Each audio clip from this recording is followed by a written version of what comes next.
Inilah yang menjadikan kita ketika dalam perjalanan hijrah itu menjaga hati itu yang paling penting. Kalau urusan jihad, kalau urusan ilmu, urusan dakwah dan urusan orang sedekah, sampai seorang ustadz saja kemudian belum ada jaminan dia masuk surga sampai mengikhlaskan niat di dalam hatinya semata-mata untuk Allah, maka sesungguhnya Masya Allah hijrah pun sama. Hijrah itu membutuhkan niat, ikhwan, dan menjaga niat itu merupakan sesuatu yang paling berat dari semua perjalanan hijrah yang kita lakukan.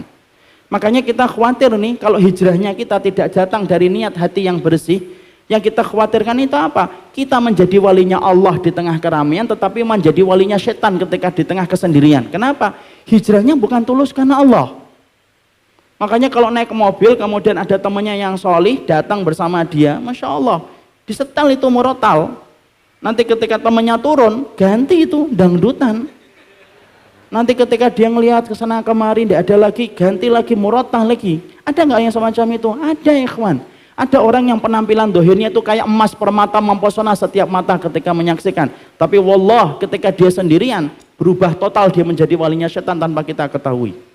Berapa banyak orang yang pakai peci, berapa banyak orang yang kemudian menjaga penampilan syar'inya. Tapi Masya Allah ketika punya kesendirian dengan orang yang bukan mahramnya, ketika dia sadar tidak ada yang lihat, kemudian berubah total dia, kayak serigala yang buas ketika memburu buruannya. Kenapa itu bisa terjadi? Hijrahnya bukan dari hati.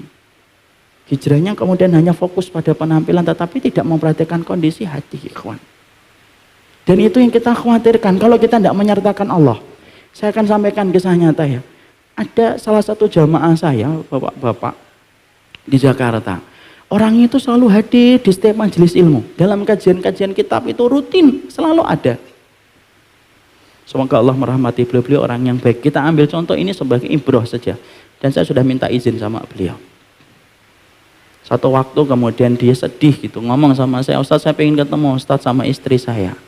Oh monggo, kapan akhi? Ustadz bisanya kapan? Ya saya bisanya malam. Tidak apa-apa Ustadz, saya mau datang ke rumah antum malam. Malam akhi, jam 9 malam datang ke rumah. Pertama datang basa-basi bla bla bla, diem, akhirnya istrinya nangis. Lah saya bingung, ini kenapa kok nangis? Kemudian suaminya berkata, saya melakukan dosa besar Ustaz. Dosa besarnya apa? Dia cerita, saya itu pernah diutus dalam satu perjalanan kantor. Kantornya kantor internasional. Kemudian dia diberangkatkan ke luar negeri. Maklumlah, kita kantornya internasional. Kalau kantor nasional ya yang paling jauh ke Cililitan ya. Ini karena internasional sampai ke Eropa, ada tugas ke Eropa. Ketika di Eropa dia bersama dengan timnya 3 orang. Dan salah satunya wanita yang secara fisik itu cantik menurut beliau. Dan selama ini punya rasa dengan beliau, cuma beliau selalu tahan. Ya karena akhirnya ketahuan penyebabnya itu apa setelah kejadian ini.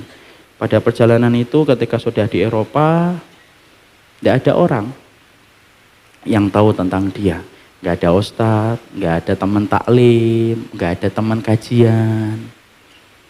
Dan ternyata wanita ini pun sikapnya sama di dalam negeri dan di luar negeri. Sampai terjadilah sebuah dosa besar itu.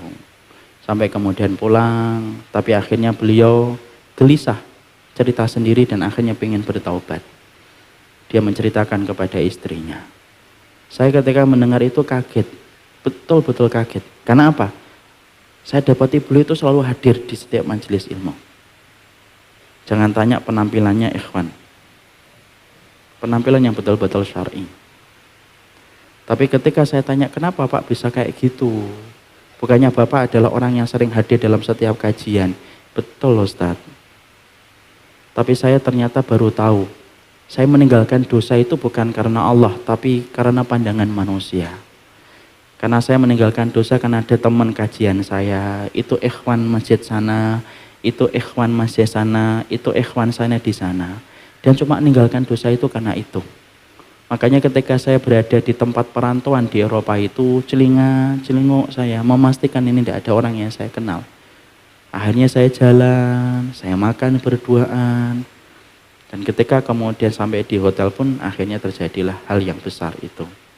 Disitulah kita paham ikhwan, kita ambil ibrahnya. Alhamdulillah beliau ini sudah diberikan keinginan kembali untuk balik. Tapi di situ kita mengambil faedah besar. Ternyata selama ini yang kita sering remehkan dalam perjalanan hijrah itu menjaga hati. Hijrah ini untuk siapa sih? Tapi kalau kita hijrahnya itu karena Allah, maka Allah itu akan menolong kita dalam setiap langkah kebaikan. Ingat apa yang dikatakan oleh Imam Malik, maka nalillahi fahuwa abqa. Sesungguhnya apapun yang diniatkan karena Allah itulah yang akan awet abadi dilakukan.